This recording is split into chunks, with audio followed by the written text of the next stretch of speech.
Hi hello welcome to mom's kitchen YouTube channel. ಇವತ್ತು ನಾನಿಲ್ಲಿ ಪಾಲಕ್ ಪಲಾವನ್ನು ಮಾಡ್ತಾಯಿದ್ದೇನೆ. ಬನ್ನಿ ಹೇಗೆ ಮಾಡೋದಂತ ನೋಡುವ. ಮೊದಲು ನಾನಿಲ್ಲಿ ಪಾಲಕನ್ನು ಚೆನ್ನಾಗಿ ತೊಳೆದಿಟ್ಕೊಂಡಿದ್ದೀನಿ. ಅದಕ್ಕೆ 2 ಹಸಿಮೆಣಸು, 7ರಿಂದ 8 ಬೆಳ್ಳುಳ್ಳಿ ಹಾಗೂ 4 ಶುಂಠಿ, ಸ್ವಲ್ಪ ಚಕ್ಕೆ ಹಾಕ್ಕೊಂಡಿದ್ದೀನಿ. ಅದಕ್ಕೆ ಸ್ವಲ್ಪ ನೀರು ಹಾಕಿ ತಿಕ್ನೆಸ್ ಬರೋ ತನಕ ಪೇಸ್ಟ್ ಮಾಡಿ. ನೋಡಿ, ಈ ಥರ ಕನ್ಸಿಸ್ಟೆನ್ಸಿ ಬಂದರೆ ಸಾಕು. ನಂತರ ನಾನಿಲ್ಲಿ ಕುಕ್ಕರಿಗೆ ಸ್ವಲ್ಪ ಎಣ್ಣೆ ಹಾಕ್ತಾ ಇದ್ದೀನಿ. ಎಣ್ಣೆ ಕಾದ ನಂತರ ಪಲಾವ್ ಎಲೆ, ಚಕ್ಕೆ, ಲವಂಗ ಮತ್ತು ಏಲಕ್ಕಿ ಹಾಕ್ತಾ ಇದ್ದೇನೆ.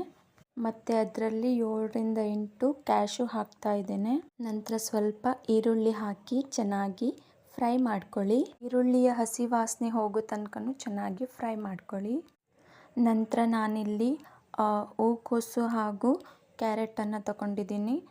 ಬೇಕಿದ್ದರೆ ನೀವು ಬೇರೆ ತರಕಾರಿಯನ್ನು ಆ್ಯಡ್ ಮಾಡ್ಕೋಬಹುದು. ಇದರಲ್ಲಿ ತರಕಾರಿಯನ್ನು ಚೆನ್ನಾಗಿ ಮಿಕ್ಸ್ ಮಾಡ್ಕೊಳ್ಳಿ. ನಂತರ ನಾನು ಇದಕ್ಕೆ ಪೇಸ್ಟನ್ನು ಹಾಕ್ತಾ ಇದ್ದೇನೆ. ಪಾಲಕ್ ಸೊಪ್ಪಿನ ಹಸಿ ವಾಸನೆ ಏನಿದೆ ಅದು ಸಂಪೂರ್ಣ ಹೋಗೋ ತನಕ ಫ್ರೈ ಮಾಡ್ಕೊಳ್ಬೇಕಾಗತ್ತೆ. ಒಂದು 2ರಿಂದ 3 ನಿಮಿಷನೂ ಚೆನ್ನಾಗಿ ಫ್ರೈ ಮಾಡ್ಕೊಳ್ಳಿ. ಕ್ಯಾರೆಟ್ ಎಲ್ಲ ಸಾಫ್ಟ್ ಆಗೋ ತನಕ ಬೇಯಿಸ್ಕೊಳ್ಬೇಕಾಗತ್ತೆ. ನಂತರ ನಾನಿಲ್ಲಿ 3 ಲೋಟ ಅಕ್ಕಿಯನ್ನು ತಗೊಂಡಿದ್ದೇನೆ.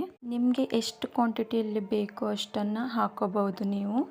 ಅಕ್ಕಿಯನ್ನು ಆ ತರಕಾರಿ ಜೊತೆ ಚೆನ್ನಾಗಿ ಮಿಕ್ಸ್ ಮಾಡ್ಕೊಳ್ಳಿ. ಒಮ್ಮೆ ಇದನ್ನು ನೀವು ಮನೆಯಲ್ಲಿ ಟ್ರೈ ಮಾಡಿ ನೋಡಿ, ತುಂಬಾ ಚೆನ್ನಾಗಿರುತ್ತೆ. ನಂತರ ನಾನು ಇದಕ್ಕೆ 3 ಲೋಟ ಅಕ್ಕಿಗೆ 6 ಲೋಟ ನೀರನ್ನು ಹಾಕ್ತಾ ಇದ್ದೇನೆ. ನೀವು ನೋಡಿಕೊಂಡು ಹಾಕ್ಕೊಳ್ಬೇಕಾಗತ್ತೆ. ಅಂದರೆ ಸ್ವಲ್ಪ ಕ್ವಾಂಟಿಟಿಯಲ್ಲಿ ತಗೊಂಡ್ರೆ ಸ್ವಲ್ಪ ಹಾಕಬೇಕಾಗತ್ತೆ. 2 ಲೋಟ ಅಕ್ಕಿ ತಗೊಂಡ್ರೆ 4 ಲೋಟ ನೀರು ಹಾಕಬೇಕಾಗತ್ತೆ. ಹಾಗಾಗಿ ಆಮೇಲೆ ರುಚಿಗೆ ತಕ್ಕಷ್ಟು ಉಪ್ಪು ಹಾಕ್ತಾ ಇದ್ದೇನೆ. ನೀವು ನೋಡಿಕೊಂಡು ಹಾಕಬೇಕಾಗತ್ತೆ. ನಂತರ ನಾನಿಲ್ಲಿ ಬಿರಿಯಾನಿ ಮಸಾಲನ್ನು ತಗೊಂಡಿದ್ದೇನೆ. ಅದರಲ್ಲಿ ಹಾಕ್ತಾ ಇದ್ದೇನೆ. ಸ್ವಲ್ಪನೇ ಹಾಕ್ತಾ ಇದ್ದೀನಿ. ನಿಮಗೆ ಎಷ್ಟು ಬೇಕೋ ಅಷ್ಟು ನೀವು ಹಾಕ್ಕೊಳ್ಬಹುದು. ನಂತರ ಚೆನ್ನಾಗಿ ಮಿಕ್ಸ್ ಮಾಡಿ. ನಾನಿಲ್ಲಿ 3 ವಿಷಲನ್ನು ಕೂಗಿಸ್ಕೊಂಡಿದ್ದೀನಿ. ಇವತ್ತಿನ ರೆಸಿಪಿ ಬಂದುಬಿಟ್ಟು ನಿಮಗೆ ಇಷ್ಟ ಆದರೆ ಪ್ಲೀಸ್ ಶೇರ್ ಮಾಡಿ, ಲೈಕ್ ಮಾಡಿ ಹಾಗೂ ನಮ್ಮ ಚಾನೆಲ್ನ ಸಬ್ಸ್ಕ್ರೈಬ್ ಮಾಡಿ. Thank you.